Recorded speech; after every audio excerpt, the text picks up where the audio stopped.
अगर आप भी चाहते हैं कि आपन म्यूजिक के वीडियो सबसे पहले आप तक पहुंचे, तो लाल बटन को दबाकर चैनल को सब्सक्राइब जरूर कर ले और साथ में बेल आइकन को दबाना ना भूलें।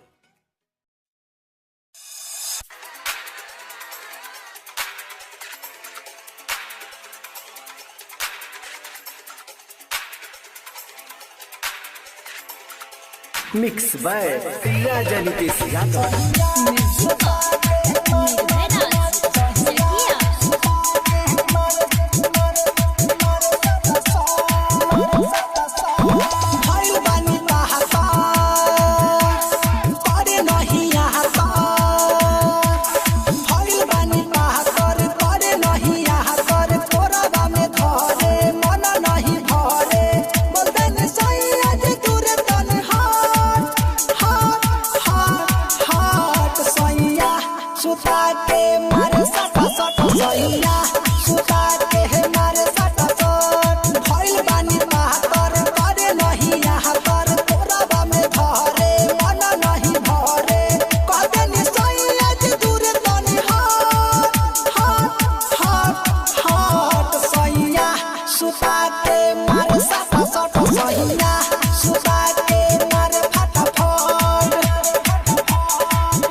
मारेला मन भरा